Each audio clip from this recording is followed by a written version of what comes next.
Hello guys, RPF constable का exam आपको जैसा कि पता होगा 2 मार्च से आपका 18 मार्च तक आपका एग्जाम चल रहा है। परंतु आयोग ने कुछ इस प्रकार से सेंटर दिए हैं कि मान लो 800 से 1200 किलोमीटर दूर तक आपके सेंटर गए हैं। इसका मतलब यह है कि एक आरआरबी आपसे पेपर करवाना नहीं चाहती है, मतलब नौकरी तो देना चाहती है लेकिन वो चाहती है कि बच्चे एग्जाम सेंटर तक ही ना पहुंच पाएं। कहने का आशा यह है कि कई सारे लोग जो मान लो एमपी से बिलोंग करते हैं तो उनका सेंटर आपका महाराष्ट्र या फिर दूसरे राज्यों में गया है, तो बहुत दूर सेंटर इस बार देखने को मिल रहे हैं जिसकी वजह से बच्चे वहां पर नहीं पहुंच पा रहे हैं। तो इस सेशन में हम बात करने वाले हैं और मैं आपको एडमिट कार्ड भी बताऊंगा कि रियल है कि आप फेक है। और आप यकीन मानिए, यदि आपका स्टेट आप मान लो यूपी से बिलोंग करते हैं तो आपका एग्जाम हरियाणा में जाने वाला है, ठीक है। ऐसे सारे कई बच्चों के गए हैं और मुझे कई बच्चों ने मैसेज भी किए हैं कि भाई मेरा ये मतलब जो हमारे साथ जुड़े हुए हैं भाई, उन्होंने भी मैसेज किया है कि भाई मेरा दूसरे स्टेट में है, मेरा 800 किलोमीटर दूर है, मेरा 900 किलोमीटर दूर है। तो ऐसे सेंटर इस बार दिए गए हैं। और आपको बता दूं ट्रेन का भी कुछ इशू चल रहा है अभी महाकुंभ की वजह से, तो ऐसा लग रहा है कि कई सारे लोग इसमें पेपर छोड़ने वाले हैं, ठीक है। तो स्टेप बाय स्टेप चर्चा करेंगे, ठीक है। पूरा सेशन आप लास्ट तक जरूर देखिएगा।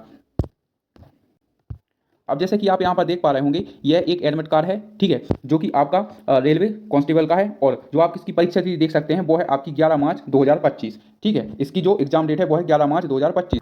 लेकिन भाई ने जब ये मुझे एडमिट कार्ड सेंड किया, उसने बताया कि वो एमपी से बिलोंग करता है, ठीक है, एमपी से बिलोंग करता है। और उसे सेंटर देख लीजिए आप कहाँ पर दिया गया है, वो दिया गया है आपका महाराष्ट्र में। मतलब मान सकते हैं कि आप कितना दूर सेंटर दिया गया है। और वो बता रहा था कि थोड़ी ट्रेन का भी इशू है क्योंकि उसने उसे पर्याप्त ट्रेन नहीं मिल पा रही है। और मुझे लग रहा है ऐसे कई सारे लोग आपका पेपर छोड़ने वाले हैं, ठीक है, क्योंकि बहुत सारे लोग तो पेपर देने जाएंगे नहीं। उसका कारण क्या है? उसका कारण यह है कि बहुत ज़्यादा दूर इस बार सेंटर देखने को मिले हैं। और कई सारे लोग हैं ना, वो दूसरा पेपर जैसे कि आपने एएलपी का भी पेपर देखा होगा, जो भी इसने क्लियर कर लिया होगा वो देगा, या तो फिर एनटीपीसी की तैयारी करेगा। लेकिन आरपीएफ कांस्टेबल में जो एग्जाम सेंटर हैं वो बहुत दूर दिए गए हैं। तो इसमें आपका क्या फायदा होने वाला है, स्टेप बाय स्टेप हम चर्चा करेंगे, ठीक है।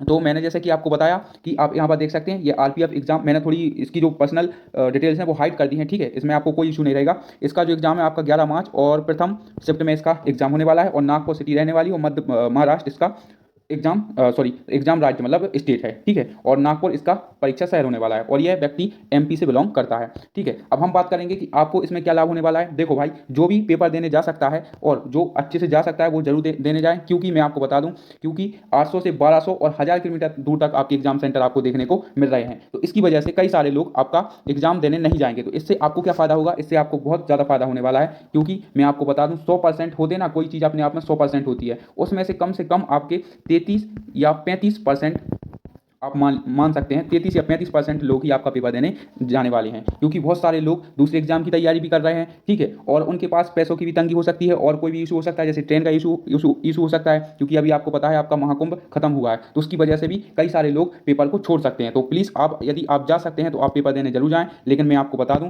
कई सारे लोगों के पास कोई भी ऑप्शन नहीं है और बहुत सारे लोग इस पेपर को छोड़ने वाले हैं, ठीक है, पेपर को छोड़ने वाले हैं। लेकिन आप यदि जा सकते हैं तो आप जाइए, पेपर दे के आइए। और यही सब जानकारी आज आपके साथ शेयर करनी थी, ठीक है गाइस। तो कई सारे लोगों का पेपर छूटने वाला है और मैं आपको बता दूं कम से कम ज़्यादा नहीं तो 30 से 40% ही लोग पेपर देने जाएंगे, उससे ज़्यादा पेपर देने नहीं जाने वाले हैं। क्योंकि एग्जाम सेंटर इतना दूर दिया है रेलवे ने कि कई सारे लोग पेपर देने तो सोचेंगे ही नहीं कि मैं पेपर देने जाऊं, ठीक है। इसलिए जो भी जा सकता है वो भाई जाए। और कल से आपका 2 फरवरी से आपका एग्जाम शुरू हो रहा है, तो उसके लिए मैं लेकर आया हूं आपके लिए 35 प्रश्नों की एक सीरीज, जो कि मैं आपको एनालिसिस तो नहीं कहूँगा, लेकिन जैसे कई सारे मेरे साथ जो जुड़े हैं भाई वो पेपर देकर आएंगे तो मैं उनसे एनालाइज करूंगा, ठीक है, उनसे पूछूंगा कि कैसे क्वेश्चन आ रहे हैं, उसी के आधार पर मैं आपके 35 क्वेश्चन लेकर आऊँगा। और यदि आप मुझसे मैथ पढ़ना चाहते हैं तो मेरी प्लेलिस्ट आप देख सकते हैं, मैंने एसएससी जीडी में भी पढ़ाया है। उसमें से कम आप खुद चेक कर लीजिएगा, जब आपकी आंसर की आ जाएगी कम से कम आपके 15 से 16 क्वेश्चन आपको मेरी ही प्रैक्टिस सेट से फंसे हैं, ठीक है। आप जाकर चेक कर सकते हैं, बस आपके नंबर बस चेंज हुए हैं, बाकी आपका कॉन्सेप्ट और